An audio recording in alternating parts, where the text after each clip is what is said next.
I'll be honest, this has been a pretty gosh darn grim week. Yeah, just a little bit. It's been a sad one. Yeah, like, there's not even really a punchline, just... Just a punch in the gut. Yeah, that's the punchline. I tried. Good job. It's either punch in the gut or punch in the feels. But I stay, depending on which side of the aisle you stand on, punch in the gut probably applies more so to everybody. There goes my lunch. Mm. Anyways, welcome to Under the Bridge, everybody. Welcome to Under the Bridge. I'm Cody, aka the Scarlet Troll. And I am Greg, aka Greg. And this is our podcast, where we talk sometimes comic news, sometimes gaming news, generally always movie news, and also almost always a movie review. Indeed. I'll figure it out. Yeah, I was going to say, was I closer. not supposed to say indeed after that? No, that's fine. I'm talking about just the whole thing. It's still too awkward, you know? Fair. We'll It's find a way to cut it down. It's non-committal, like Warner Brothers' commitment to its projects. Oh. I'm sorry, was that low-hanging fruit? No, please, by all means, keep hitting them with it.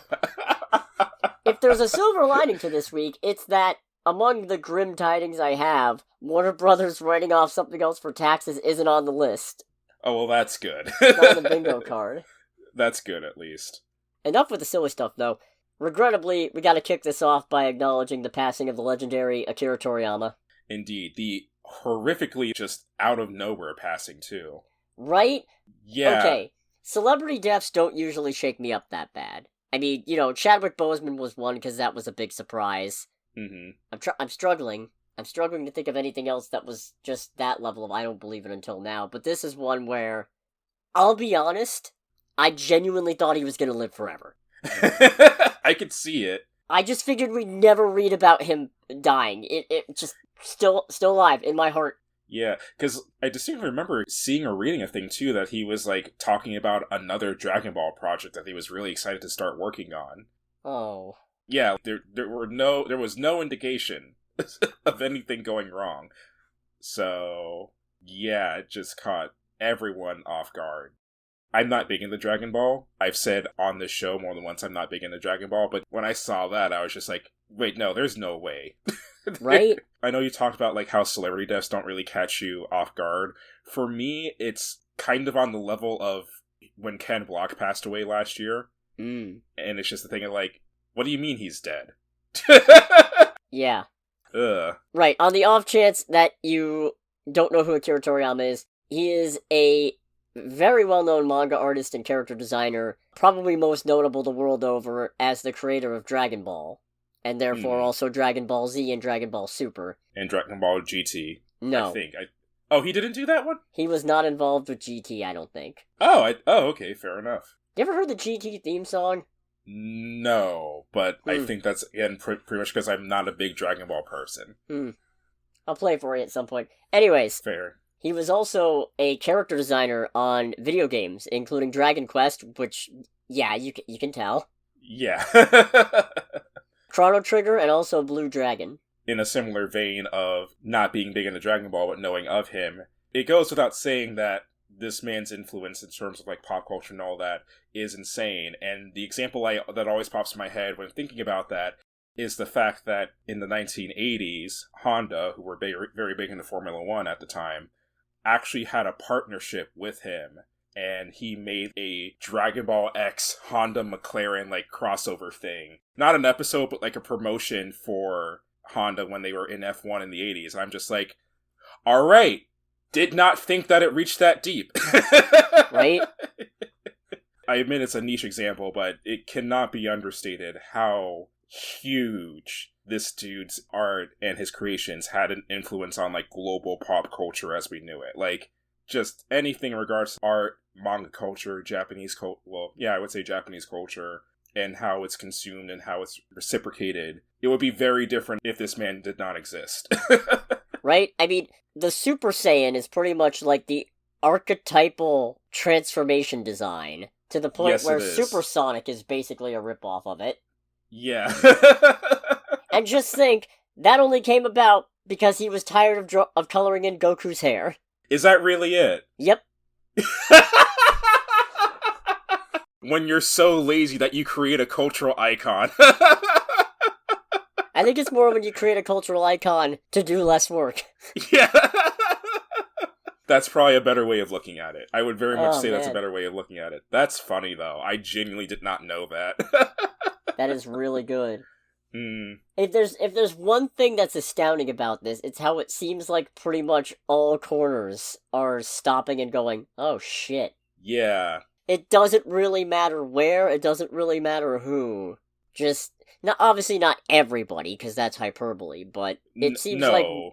most corners of the internet are all collectively just going, oh damn. Corners of the internet, of like the media world as we know it, even in the most random places, I distinctly remember seeing a picture or whatnot about just a random local newscaster who wore a dress in the same color as Goku's outfit in honor of Akira Toriyama.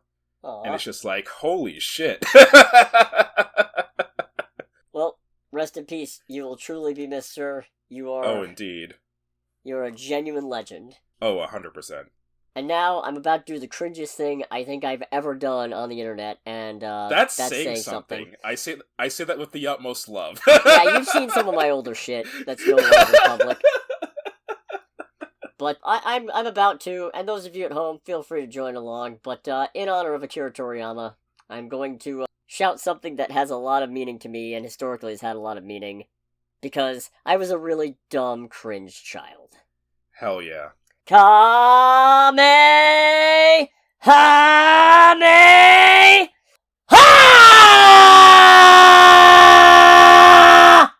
I might cut that. I'll certainly have to dull it down.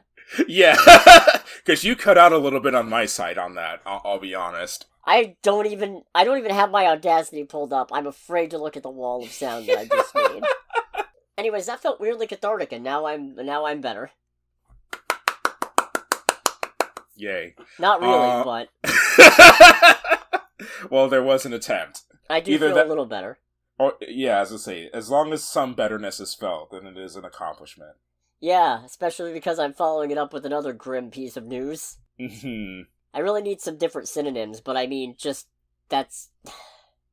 It's the word of the week. It's been this week.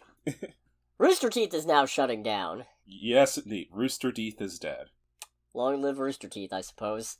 Yeah. From what I understand, just because I don't really follow Rooster Teeth very closely, it kind of seemed like it was on a slow decline to begin with, but I didn't catch like exactly what was the last nail in the coffin for them. Well, the real nail in the coffin is the fact that they were owned by Warner Brothers, which actually, come to think of it, maybe that was on the bingo card.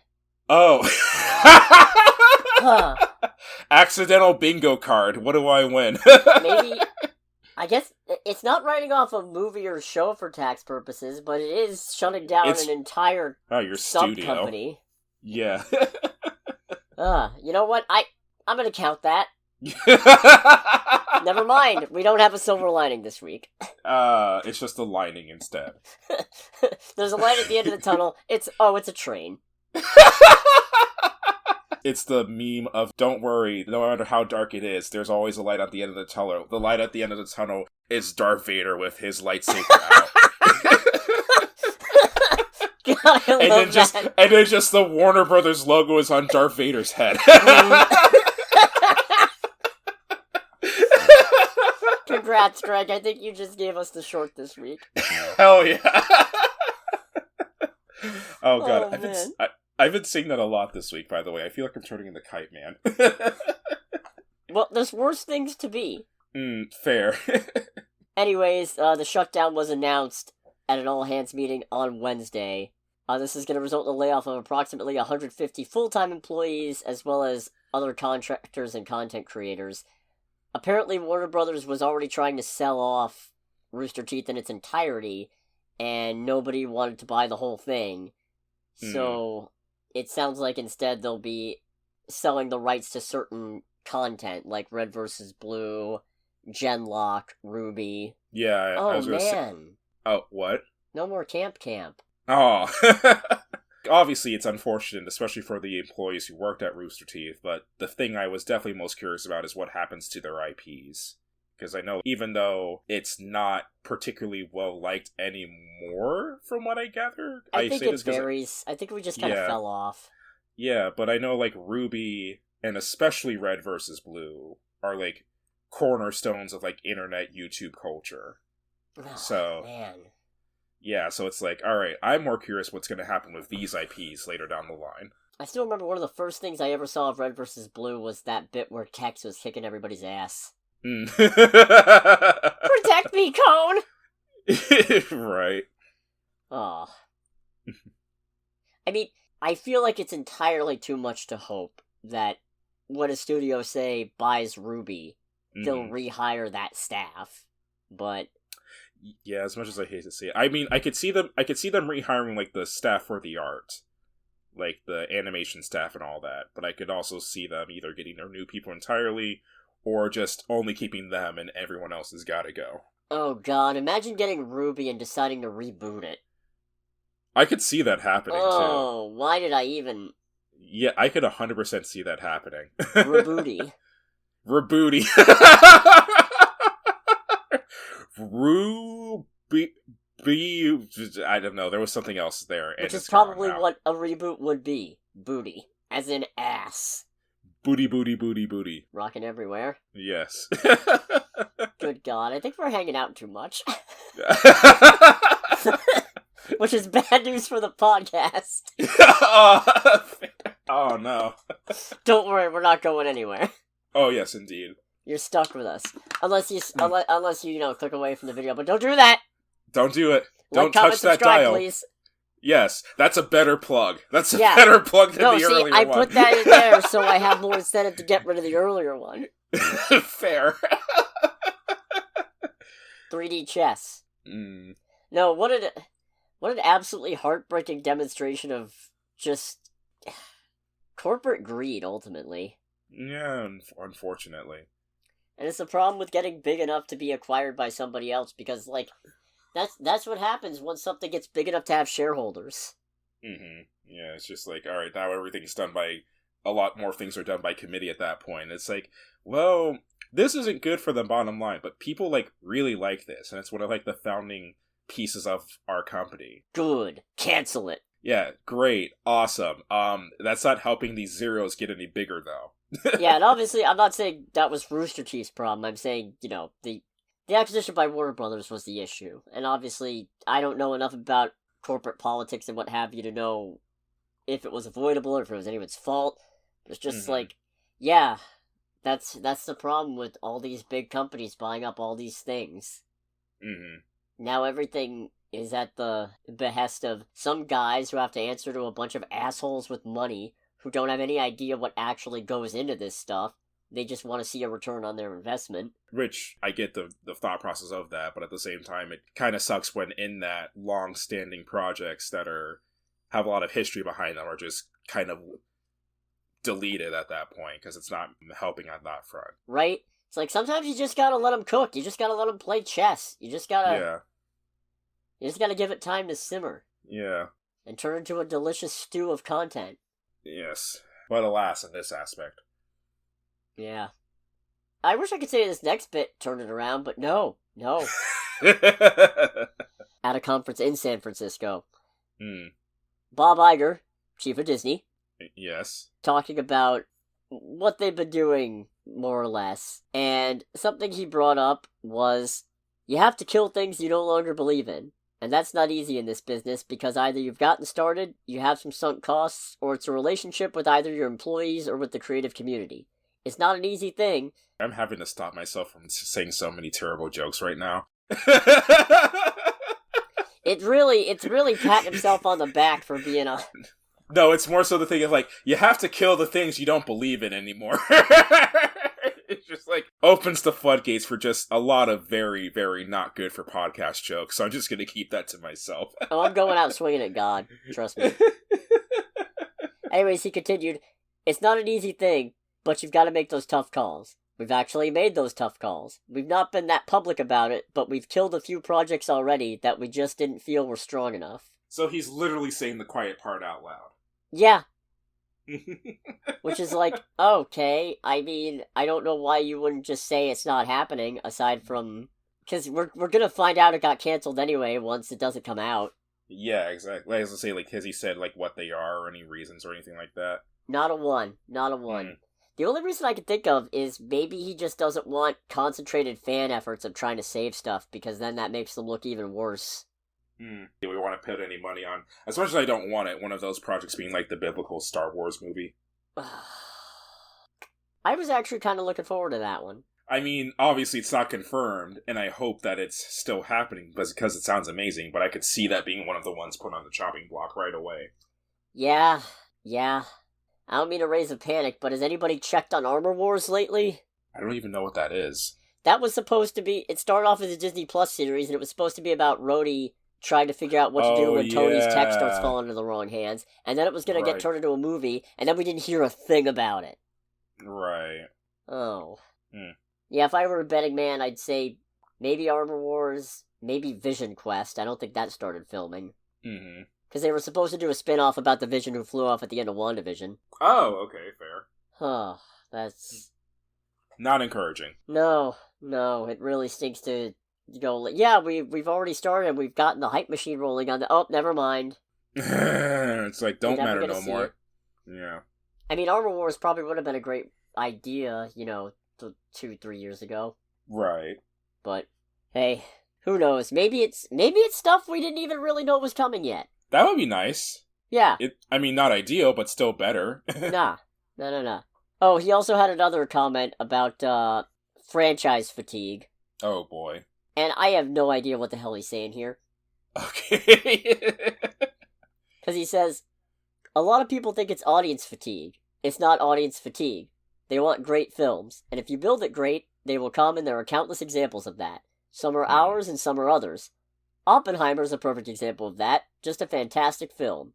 Focus is really important. We reduce the output of Marvel, both number of films they make and the number of TV shows, and that really becomes critical, but I feel good about the team.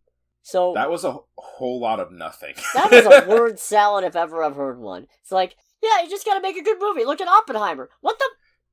Yeah, it's like, don't get me wrong, I very much agree with the statement and sentiment of Oppenheimer being a good movie, because it was a great movie. It's amazing that they made a movie that had as much positive reception. At the end of the day, it's literally about a very unknown scientist, which is kind of scary in its own right, doing kind of boring science-y things that happen to end in the atomic bomb. Even with that ending, it's amazing that they made it as interesting as they did. And also, Oppenheimer's not a franchise. It's not something you get fatigued over. This isn't the kind of movie where people would go, I think I've seen enough dramatic biopics about the guy who made the atom bomb. No, it's not a thing that's been repeated. It is, in the grand scheme of things, a fairly original movie. Oh, what? Another Oppenheimer movie? What is that, 3 this year?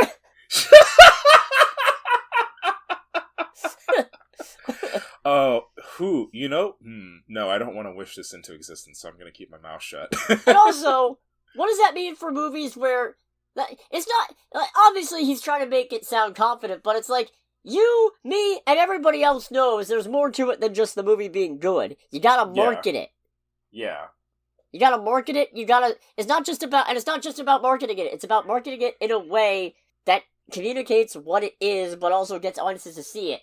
And then it also has to be good. Yeah. Or entertainingly lousy. Case in point, look at all the bank the Transformers movies made. All the bank the Fast and Furious movies make. Yep. Yeah. Yep. On the topic of marketing as well, kind of using Oppenheimer as an example there, the marketing for that movie was legendary, especially with the first bit of marketing just being the Geiger counter against black and white, with Oppenheimer being there and just images of what is going to make the audience think of the atom bomb. And also helped very greatly by Barbie being the same weekend, so the internet kind of having a real tizzy there too. Oh yeah, no, Oppenheimer got a huge push from Barbie. And I'll say Barbie probably got a little bit of a push from Oppenheimer, but... Yeah, but it's also a thing of like, at the end of the day, that's still massive, massive marketing coming from a movie and I definitely want to say a lot smaller overall background as far as the studio and publisher and all that compared to fucking Disney. I mean, it was Universal, so... Okay, so... I mean, Universal, okay, that's fair. And Universal it was Christopher Nolan, so... True, okay, that's fair. That is fair. You are correct there. I rescind that statement. I mean, even though Disney, I'm pretty sure, is still significantly bigger than Universal, but point still stands. Yeah, but bigger's relative in that instance. True. I'm gonna pivot to something that's kind of a mixed bag rather than outright sad. Which is very welcome at this point. I'm grabbing onto that life preserver. I'm just holding on, adrift in a sea of bad news. Yeah, it's like we are the women and children getting off the Titanic right now. Yeah. Oh, man. Alright, the Oscars happened this week. Yes, they did. Moving on. Yeah, pretty much. I've officially hit the point where I don't really care. Yeah. So, to my mixed bag of news. Oh, boy. James Gunn has revealed Peacemaker Season 2 starts filming this summer. Oh, boy. But Season 1 is not canon. What? Yeah. Why? Don't exactly know why, but... Okay. He clarified a little bit. Apparently, Season 2 is going to take place after the events in Superman. Okay. Many strands from Season 1 will remain consistent insofar as Peacemaker's story goes. It's just not fully canon. Okay. What I assume that means... And I think he's also said it'll be explained at some point.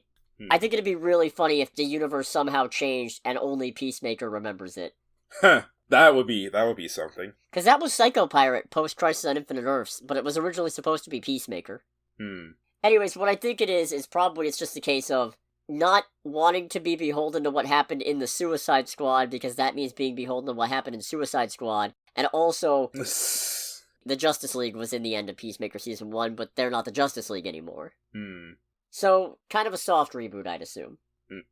Fair. There are people acting like this is the most incomprehensible thing in the world. It's not. It's really not. Yeah. But for why? Because it's a reboot, man. They happen from time to time. Yeah. Especially if you're trying to kind of establish a character in an all-new canonical universe as well. Did you ever finish Peacemaker Season 1? I did not, unfortunately. We have to fix that. Yeah, I remember watching, I think, like, the first couple episodes and having a very good time with it. Yeah, but... no, great show. Really good music. Yeah.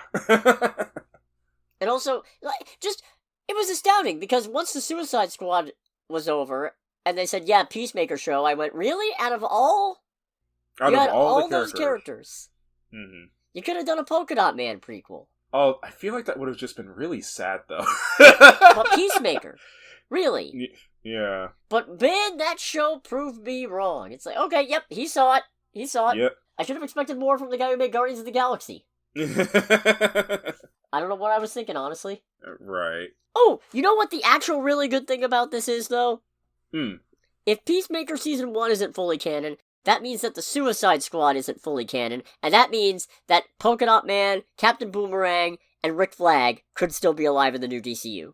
Oh, that would be fun. Yeah, I like that. In particular, it'd be great to have an excuse to bring Polka Dot Man back. I know they won't, but... I mean, yeah, they probably won't. I mean... Well, God, what does it say that... Still, my favorite thing about Polka Dot Man in the Suicide Squad was, like, just the most in-your-face example of a death flag going off in any movie I've ever seen. I'm a superhero! I'm a motherfucking super... Splat! Splat. Yeah, it's like, as soon as he goes, I'm a superhero, it's like, you're so fucking dead. Oh, I should hate that, but it was so good. It was so damn good. Oh, you know what? I'm gonna wrap this up, the news section at least, with some actual good news. Oh boy. We got a date for the Mario Brothers sequel. Oh fuck, that is happening. Yeah! I forgot. I saw that pop up on my feed and I was just like, oh, that's not a surprise. And then it's like, I completely forgot about it, because, like, the movie was like, what, the second highest grossing movie of 2022? Yeah, only got beat by 2023. And only got beat by Barbie. Yeah. No, during a Mario Day video, which was this Sunday, because March 10th, yeah, you get it. God damn it. You understand, I don't have to explain this joke. Yeah, no, I get it. It's kind of, I mean... I meant the viewers, but... Okay, I was going to say, like, I can't get too mad because in the car world there is such a thing as 8.6 Day for the Toyota 8.6, so I can't get too upset about that. My god. Or Hachiroku Day, as it's known as well. So anyways, the movie's coming out April 3rd, 2026. Just like, alright, fuck this, the movie. And it's gonna have the same directors, too. Okay. Aaron Horvath and Michael Jelenic? I don't know, I'm bad with names. I've accepted this part of myself. I will continue to try to not be bad at them, but I'm bad at them. I can only assume that it's a given that Chris Pratt will be reprising his role as Mario. Believe so. Yeah. I don't think they've said anything about the voice actors. In any case. Right. No, I'm looking forward to this, because now that they've kind of established the world, they can maybe go a little bit crazier and maybe a little bit less Mr. Blue Sky. Right. As I say, how many other references can they fit into this movie? I mean, I know it's Nintendo, so there's a lot to choose from, but still. I mean, we already know Yoshi's apparently going to be a factor, which, okay. Yeah, right. I still, I consider myself a decent Mario fan, but I still don't understand why this one Yoshi's supposed to be special. Because it's a Yoshi, and it's adorable, or something ridiculous like that. No, it's the Yoshi. Yeah. Oh, fair. Well, that's why, because it's the Yoshi. Yeah, but what makes it the Yoshi? Who fucking cares? It's the Yoshi. What makes the Yoshi in Super Smash Bros., who is presumably that Yoshi, distinct from every other Yoshi? Is it that this one doesn't pay its taxes? That's an old meme, my god. Oh, man, that'd be something. It's like, hey, so this Yoshi, he doesn't pay his taxes, therefore this is the Yoshi that's actually on the board for Warner Brothers then. Did I think I might have named my Yoshi amiibo Al Caposhi. But why, though? Because that's how they got Al Capone, tax evasion. Oh, right! I gotta check that now. Now I don't know. Yeah. Also, I probably did not need to make that joke, considering it's completely unfounded. Pretty good, though. Fair, I guess. Maybe I'll bring Yoshi to the next stream. Mm-hmm. Yeah, make sure to check out Unlimited Video Games on Twitch, because we do a stream every Thursday night. Yes, we're the two of us. When I say we, I'm not part of that, I just show up. Yeah. I mean, it's still a good time, though. Yeah, good time with good friends. Indeed. Let's go to trailer time. Trailer time. It's trailer time again. We've got movie previews to watch. It's trailer time again. Some honorable mentions. We got a new trailer for the Garfield movie featuring Snoop Dogg as a cat. Yeah, as I say, man, it's amazing how much Snoop Dogg being in a thing can kind of automatically get me interested in a movie. Interest just went from 0% to 10%. Pretty much. I mean, not to say that it looks bad or anything like that, but it's like, okay, Garfield movie's kind of neat, looks adorable. Snoop Dogg's in it. It's like, I can't deal with the voice. Yeah, it's honestly, it's the thing. I didn't think much about it until the whole list of people in it popped up and Chris Pratt was there. So it's like, oh fuck, that is Chris Pratt, isn't it? We also got a trailer for The Wild Robot, which I don't have a lot to say about, which is why I'm putting it here in what I affectionately call honorable mentions. But yes, same, honestly. Pedro Pascal's apparently a voice in this, and there was almost no voice acting in that trailer. Yeah. So, what? Yeah, as I say, I wonder, man, wouldn't it be something if he just makes the beep, beep, boop noises for the robot? Hold on a second. Hold on. Apparently, all the listed voice cast roles here make me suspect that the animals might talk, and they just haven't shown it yet. Ah. Okay. That's disappointing. Yeah, just a little bit. Oh well, I guess we'll find out. Because there was no real animal dialogue in the trailer, as far as we could see. It seemed like a voiceover. Yeah. We also got a trailer for Inside Out 2. Man. I feel like this gave away the game more than I was expecting, and I don't know if that means there's more surprises to come, or if that means they just gave away the whole game. Yeah, it's in a weird place for me, because it's like, they give away the game pretty harshly in the aspect of, do we want to just mention that anxiety is the antagonist? Which, I'm honestly kind of surprised I didn't key into that sooner. Yeah, it's like, when they show that, it's just like, ooh, I already don't like you, but then I'm like, but that also makes a lot of sense. And it's kind of funny, because, you know what did it? It's the fact that the first Inside Out coded us to accept that all the emotions have a purpose. Yes. Even sadness is important for establishing empathy and connections. So, when anxiety shows up, you're inclined to think, oh, right, yeah, you've probably got some kind of purpose, and it's probably checking yourself in social situations, something like that, and then it's like, oh, nope, she's putting the emotions in the jar. Yeah. I will mention the bits of the movie that actually did get or the trailer that actually did get a laugh out of me, I must say, was the suppressed emotions scene. The mom's emotions going, all right, well, this is a preview for the next 10 years. That was really good. I was like, all right, that's pretty good. Yeah. And also the sarcasm. The sarcasm is amazing. Like, I could literally watch, like, if they did a show just focusing on the construction emotions or whatever they are, just having to work in and around the sarcasm, I would watch that. I would 100% watch that all day. I don't know about a whole show, but I might watch a miniseries. Yeah, no, that's fair. Like, wow, those guys are jerks. Wow, those guys are jerks. Yeah, it's like, oh wow, it's so good to see another face here. It's just like, all right, this is pretty good. The sarcasm. It's like dad joke and all. And then just the bit with embarrassment and trying to do the high five. Oh, I felt that. I felt that was... to my core. It's just like, it's like, oh sweetie, oh I understand. I genuinely can't believe I was tricked by the anxiety thing. But to be fair, anxiety is the main reason I get anything done. If there's something at the head of my control panel, it's anxiety. Fair enough. Anxiety's the one running the show. It's just like, what if we... nope. Yeah, pretty much. I'm looking forward to this. I am now more looking forward to this than... Originally, I was skeptical of the idea. I liked Inside Out. I still don't really think we necessarily need a sequel, but this looks better than I was anticipating. Yeah, same for me as well. I really enjoyed the first one, so I can see myself going to go see this. Triple Dent Gum. Did I say I wanted the gum commercial? It's anger and anxiety, probably. Those are the two guiding things. Oh, yeah. Fair. And then we also got a trailer for the Fallout series, which I've never played Fallout, but this looks pretty good, I think. I've played a little bit of the Fallout games, definitely not enough to...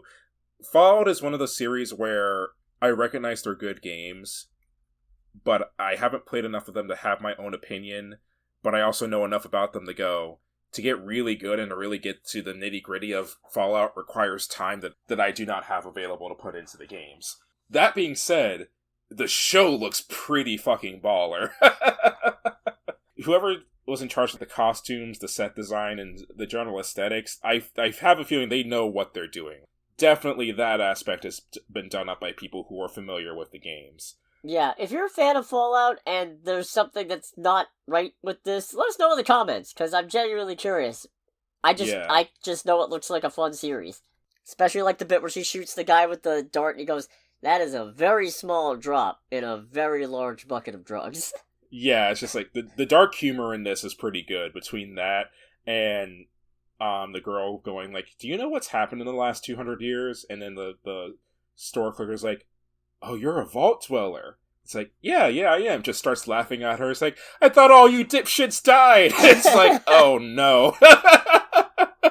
Oh, this is not good. I'm planning to harvest your organs. Yeah, it's just like, wait, what? Tranks her, puts her on the table. In the most cheery voice possible. It's just, again, like the design, the aesthetics of the whole thing, and kind of like the dialogue and dark humor are definitely very well done.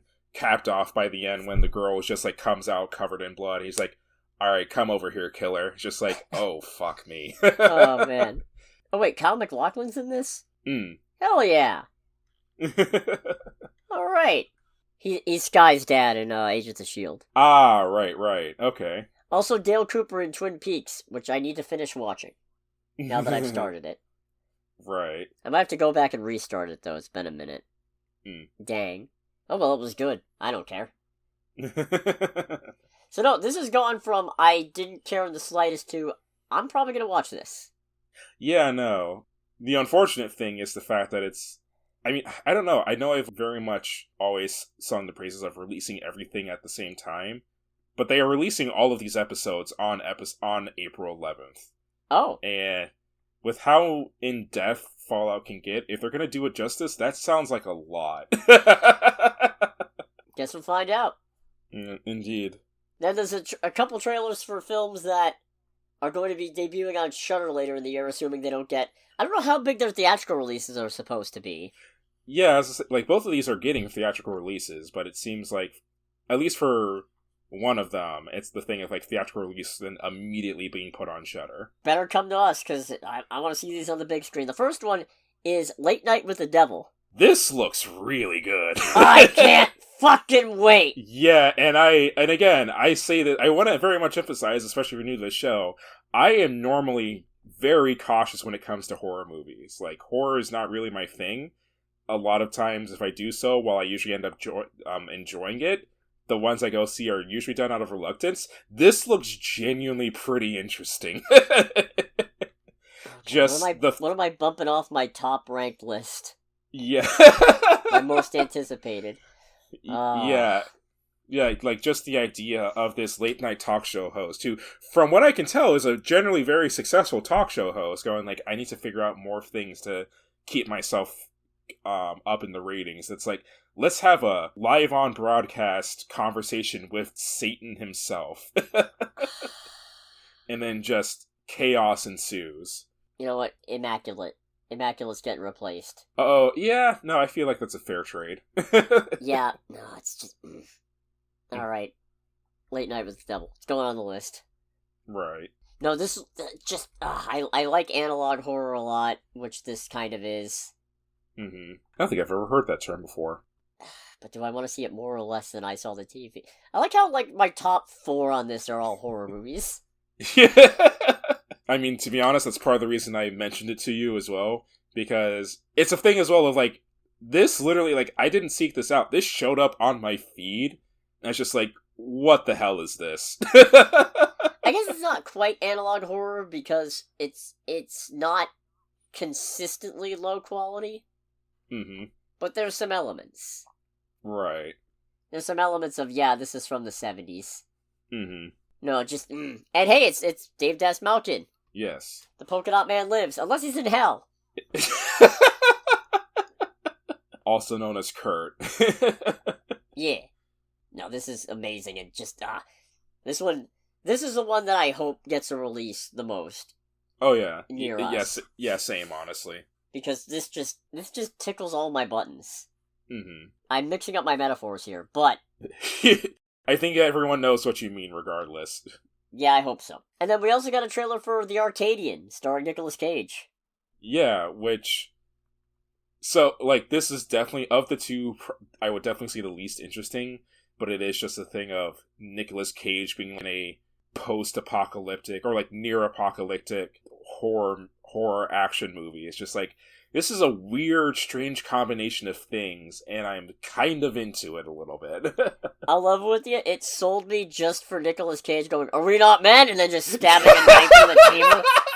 And then his 2 kids fall off, and I'm like, oh, alright, so, because I'm pretty sure we talked about it on the show before, it seems like the ratio is the more ridiculous Nicolas Cage is being on a movie, it's usually like a thing of the more he's into it and the more he's, like, doing the best he can. I personally think that Nicolas Cage is a good actor, or at the very least, he shows his love for acting in his roles, but his love of acting gets to the point of just circling back around to being downright completely fucking ridiculous that you can't help but be enthralled by it.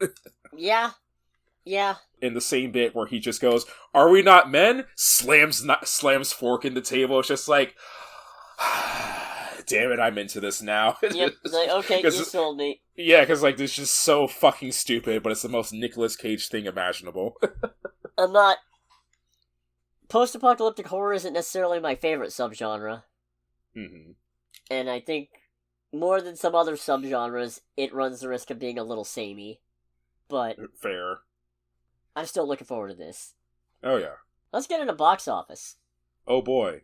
We did see the highest grossing movie this weekend. Oh, boy. Because it was Kung Fu Panda 4. Alrighty. $57.9 million domestically and in total this weekend. For an $81.7 million worldwide total. That's against an $85 million budget, though. Huh.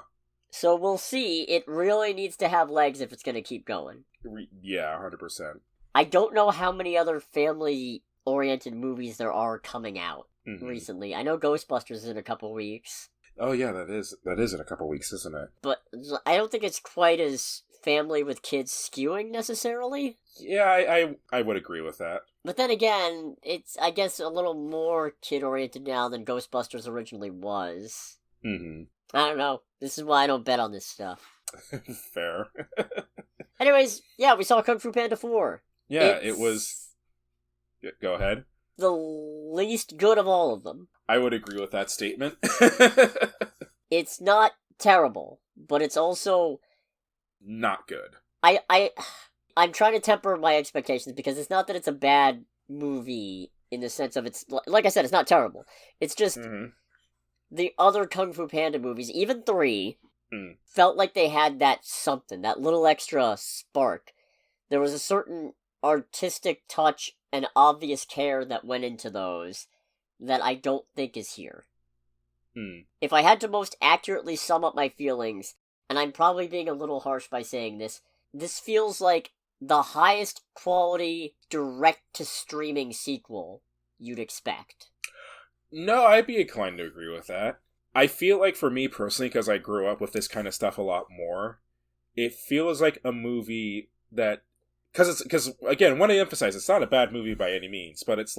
On one hand, it doesn't feel like the kind of movie that should get like a full theatrical release, but I also don't want to put it in the jail of the old direct-to-VHS sequels. No. Because it's better than that. It's 100% better than that. Yeah, no. This feels like if Netflix was making a Kung Fu Panda movie. Okay. Yeah. No. Yeah.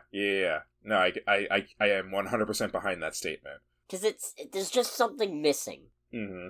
And I say something, but I know what it is. A lot of it's the art design, I think. Oh, you think so? There are so many shots in the other Kung Fu Panda movies that feel like a painting. I cannot think of one in this movie. No, yeah, you know what? That's fair because like in the other movies, they definitely go after the mix a little bit from what I remember of like classic Asian like artistic style in it. There's little to none of that, or at least little to none of it at the same level in this movie. Yeah, there's still. I mean, it's still obviously Chinese inspired in the sense of it's not like the architecture takes a sudden departure and now all of a sudden it's all Americanized or what have you. Yeah, this isn't Naruto. But it doesn't have that same flair. Yeah. And also just the story's not as strong, I don't think. No, it's definitely not. I would say the story and also a little bit of pacing. Yeah. For me, the pacing was the thing that hurt it more than the overall story. Because it felt like, at a certain point, I kind of felt like there are bits in this movie where it's like some edits were made to kind of keep runtime down. As certain characters make decisions or have changes of emotion in certain areas where it's like there should be like another 30 to 60 seconds of either footage or dialogue that goes more into why they changed their mind. So there were several points at the end of it, I'm just like, this movie should have been like another 15 minutes longer. And that's primarily just so that people's like motivations or like quick changes in decision making get better explained. Yeah, I'll agree with that. Mm-hmm. So the premise, such as it is that Po, obviously, Dragon Warrior, living it up in the Valley of Peace. Indeed. And then Master Shifu tells him that he has to pick a new Dragon Warrior and move on to becoming a spiritual leader of the valley. Right. And Po is not enthused by this.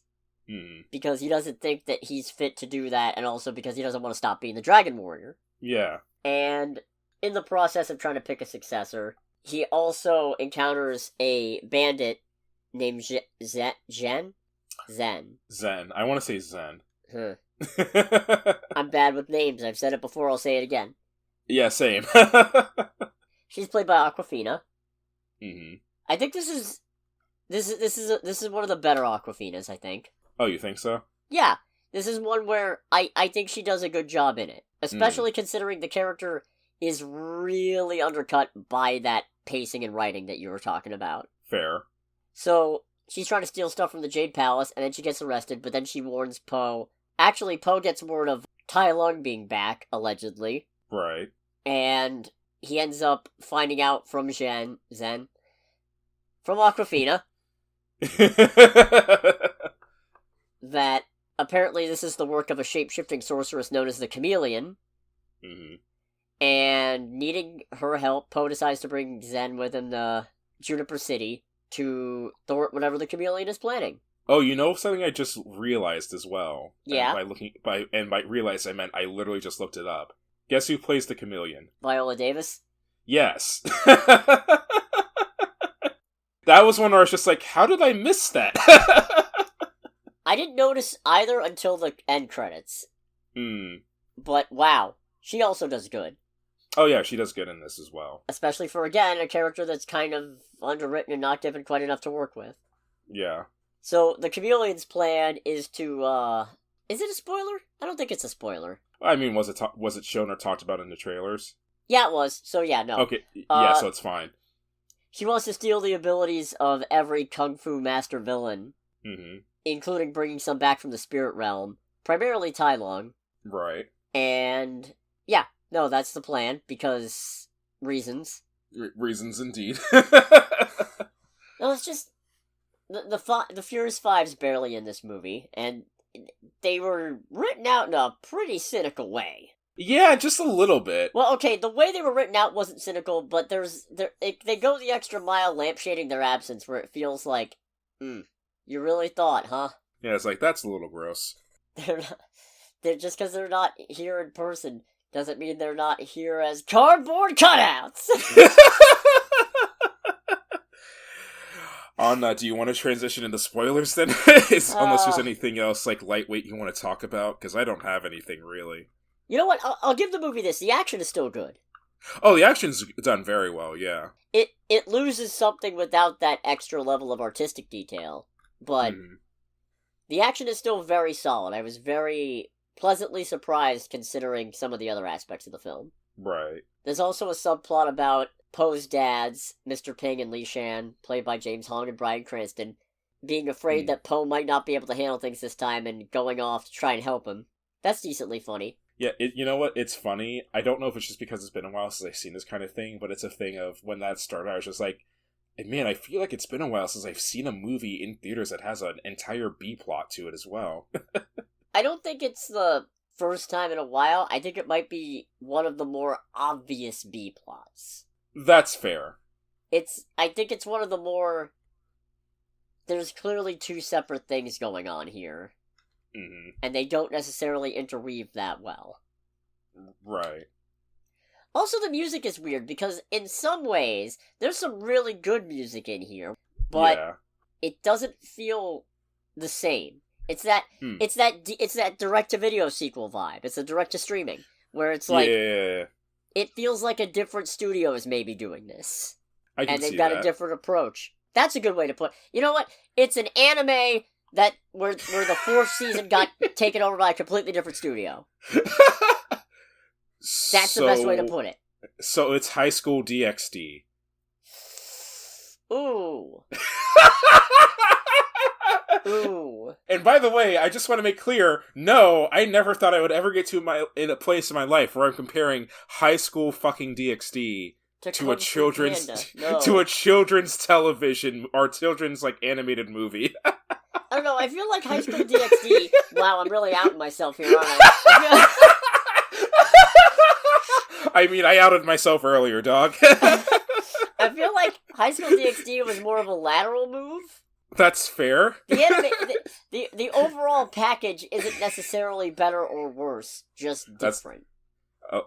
Like, which kind of package are we talking about? Because this is High School DxD. And in a lot of ways... The core is still intact, unchanged, and as good as ever, I think. Fair. Maybe even better than Season 3. Kung Fu Panda 4 is not that. Because Kung Fu Panda 4 is a definite downgrade. Kung Fu Panda 4 is not High School DxD. You heard it here first. Oh, man. I swear to God, I watch it for the action scenes. And also the jokes. It's actually really funny. Oh no, there's a lot of wonderful dirty jokes in a juvenile way, but it's really funny. They're like really juvenile dirty jokes, but they're very funny dirty jokes. I don't have to defend anything to nobody. I think we're probably good to go into spoilers. I will say, it's worth watching, but I don't think it's a full price ticket. No, yeah. And in that sense, since it's supposed to be a family movie, probably not worth it at all. You might as well just wait till it comes to streaming.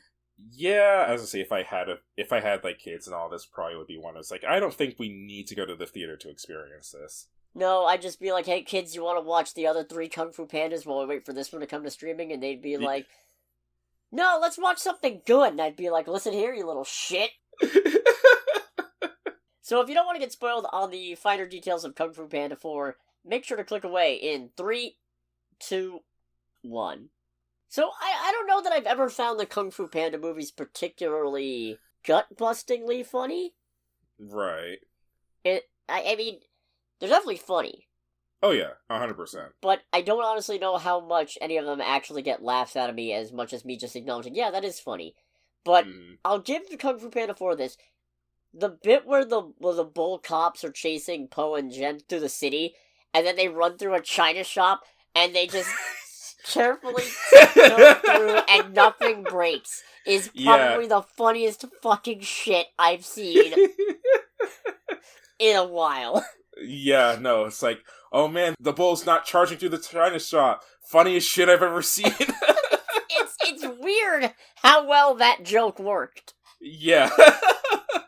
Because it's just like, there's this big epic scene going on with a weirdly Chinese rendition of Crazy Train. Yeah. Which is part of why I say the music's not as good. Mm-hmm. But then it just... And you're fully expecting something's gonna go wrong. Like somebody's gonna slip or something, or they're gonna bump into something. No.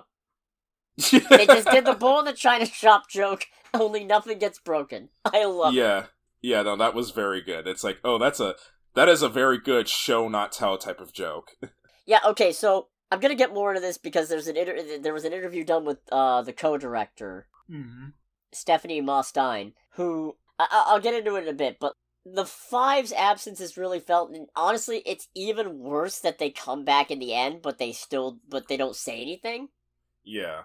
Apparently, part of the reason is because a lot of actors will have it in their contracts that they get X amount of money for a movie and then get very big increases for sequels. Right. Allegedly, a single line from Angelina Jolie would have cost $20 million. Jesus Christ. So, on the one hand... Because there's 4 of these yet now. Yeah. On the one hand, I get it, but on the other hand, why would you do that? Yeah, I feel like that, as mean as it is, I feel like if you're trying to avoid that, you just don't have the characters there at all, because then that just opens up a huge can of worms. And it would be I feel like you could have gotten away with it if I wasn't already thinking about how you were probably trying to avoid paying some of your big name actors based on the fact that it's not just Tai Lung who's back, and he gets a decent but undercooked subplot. Right. It's not even a subplot, it's just kind of a thing. But there's a whole thing where they also bring back Lord Shen and General Kai, who were voiced in their respective movies by Gary Oldman and J.K. Simmons. Right. And they don't say a thing. Nothing. Yeah. It's like, what was the point except just to show that they're there? Mm-hmm. Also, going with the writing being undercooked, there's a whole thing about Tai Lung taking the piss out of Po and going, yeah, you suck at this. Man, Shifu really fucked up picking you, huh? Way to play right in the chameleon's hands, Dragon Warrior. And then by the end, he's gotten a respect for Po, but Po hasn't really done anything that would warrant that? Yeah, that's one of the bits where I just kind of went like, okay, the pacing in this movie is really off. Because again, he just spent like literally 5 minutes ago, he was just shit-talking Po hardcore. Then he wins, gets all their powers back. I'm expecting a full-on fight, in all honesty. And he's like, you know what? You're not so bad after all. It's like, what did he do to change your mind besides getting your powers back? Like, don't get me wrong, I mean, beating the chameleon was decently impressive, but I feel like if Tai Lung was still disrespecting you after you kicked his ass, he's not gonna care that you beat the chameleon. Yeah.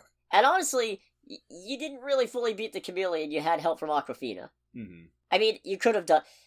I'll give them this. They did a whole thing where they made it clear. There's a bit near the end where Poe's trapped in a cage and the chameleon, and Aquafina has to beat the chameleon on her own, and then it turns out Poe could have gotten out of the cage at any point. Yeah.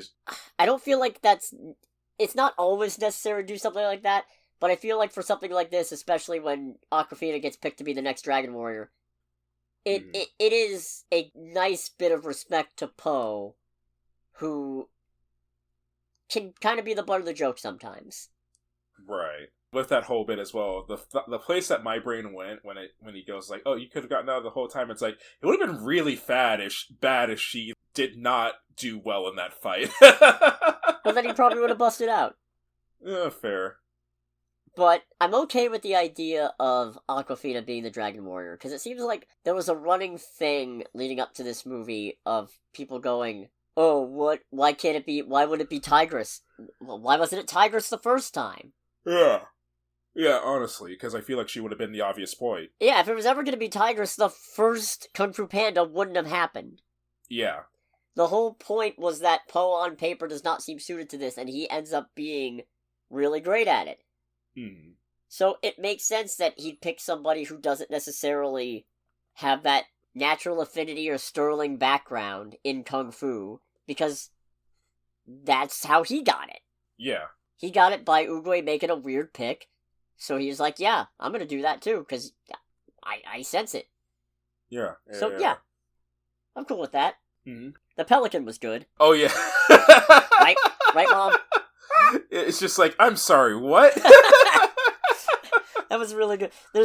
So they charter a boat from what they think is a pelican, but is actually a fish that keeps hanging out in the pelican's beak. Mm-hmm. And who drinks like a fish. Yeah, it's just like, at a certain point, it's like, oh, you are very clearly, like, the character for the adults. So they do a thing where Poe's talking about... I don't remember if his dad shows up at that point. No, he doesn't show up at that point. But he's talking about his dad being a goose, and the fish just responds with, it takes all kinds. Looks at the pelican, right, Mom? And I just kind of lost my shit. Yeah, it's just like, okay. Poe's inner voices are very funny. Oh, yeah. And he's got 2 Shifus. Yeah. We are in total agreement of our mutual disappointment. Right. Of you. Oh, that's cold. That's cold as ice. You have excellent taste, I'll give you that. But I can't give you that. Right. Yeah, I mean, it's fine. I should have said this in the non-spoiler section, and this is probably going to be really fucking controversial, but I would rather watch this movie than Toy Story 4 or How to Train Your Dragon 3. I haven't seen How to Train Your Dragon 3, but I would agree with watching this over Toy Story 4. And I don't even think it's a better movie than Toy Story 4. It's not a better movie, but I feel like this movie has a lot better legs to stand on when it comes to existing. Right. Well, okay, so, full disclosure, I know I've seen Kung Fu Panda 1. I don't think I've seen 2 and 3. We gotta fix that. 2's the best one. Yeah, but from what I understand, there's still kind of a little bit of room for carryover at the end of 3, whereas the end of Toy Story 3 literally ended with Andy going to college and saying, yeah, I don't need these toys anymore. Actually getting a very definitive ending. And then Disney and Pixar going, well, we're going to make a 4th one anyway. It's like, you don't really need to. There's no reason to. There's actually, like, not even the thing of like, oh, well, there doesn't need to be a sequel. It's like, no, there's actually legitimately no reason for there to be a sequel. Right, It had a definitive ending.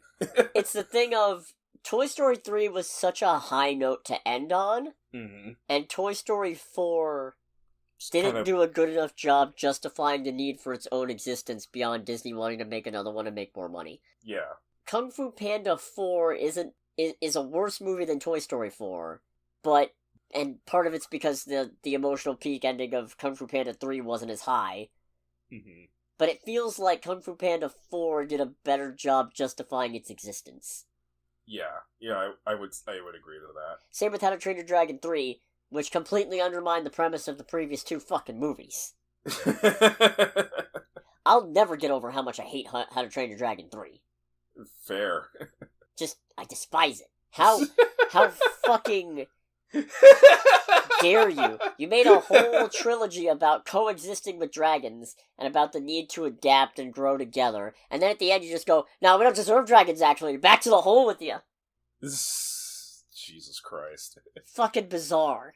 Kind of weird that the chameleon's whole shtick is she wasn't allowed to be a kung fu master because she was small when Mantis exists. Yeah, I was gonna say, when they heard, like, I'm too small, I was like, are you fucking serious? I feel like there was more there. Yeah, there had to have been. There absolutely had to have been, because it's like, there's a character who is actually significantly smaller than you are, who is, like, one of the most powerful kung fu masters in the entire franchise. That whole reasoning does not sit well with me at all.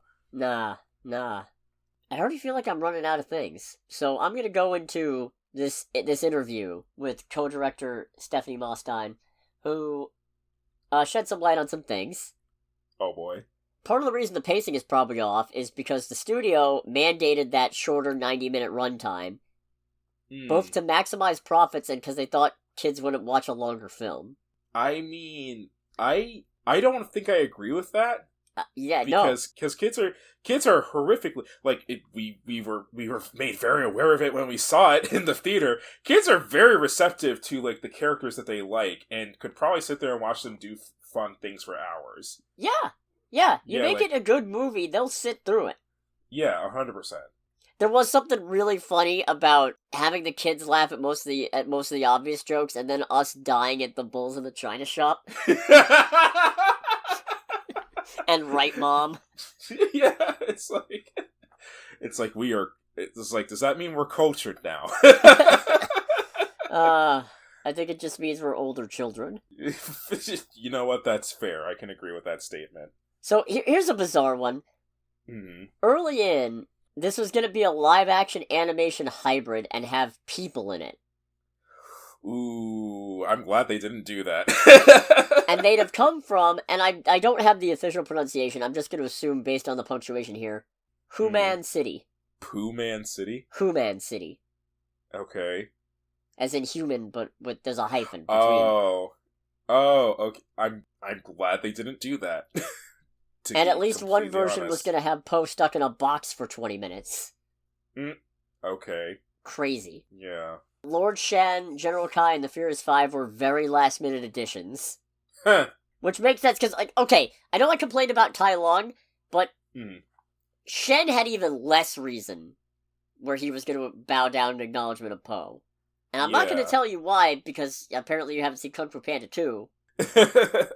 But let me tell you, not happening.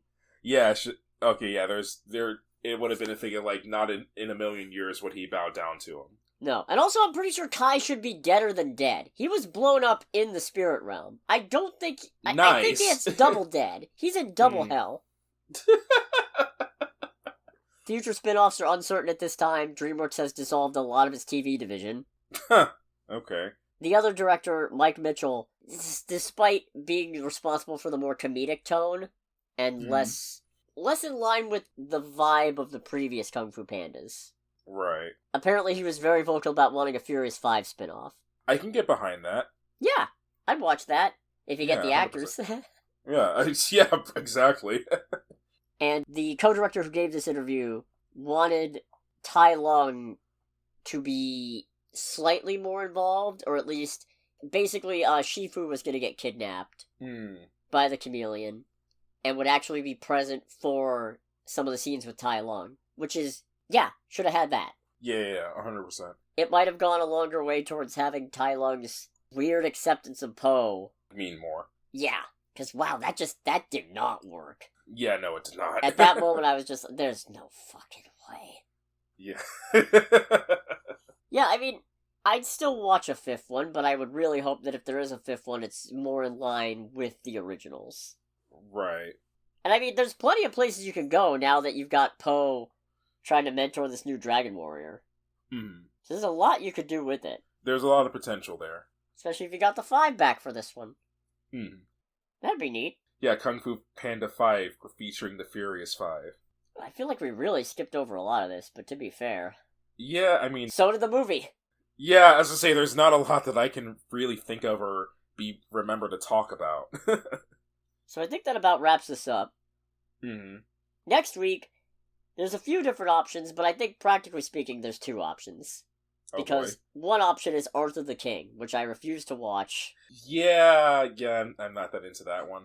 I just find Man and His Dog movies to be inherently emotionally manipulative. Fair. In a way that I can't describe. It's the Fast and Furious. It's Fate of the Furious giggling baby phenomenon. Yeah, no, I was to say it's like the giggling baby in the Fast and Furious movies. Yeah, that's the way to put it. When I see a dog, my brain just goes, "Oh, look at the puppy," and then I'm inclined to be like, "I want to see what happens with the puppy." No. Stop that! Do not give them help. This is sappy. Yes. Which I mean, I don't know. I just hate that genre. It's primarily the real hatred is for the narrated by a dog's inner monologue movies, but really in general, movies that have a pet dog as the heavy basis for the emotional connection just feels like, oh, that's just cheap and easy. Fair. Anybody can do that. So our real practical options are the historical drama One Life starring Anthony Hopkins about Sir Nicholas Winton, or there's Love Lies Bleeding, which is a lesbian romantic thriller set in the 80s. Okay. It feels a bit random, but whatever. And I'll be honest, I'm probably trending a little more towards Love Lies Bleeding, but I guess we'll see. Yeah, indeed. Regardless, thanks so much for listening, everybody. Make sure to, like I said, like, comment, subscribe, follow us on Twitter, Facebook, Spotify, whatever you want. I got links in the description. Wherever you get your podcasts. Yeah. And this has been Under the Bridge with Cody, aka the Scarlet Troll. And with Greg, aka Greg. And we'll catch you guys next week. Goodbye, everybody. Bye.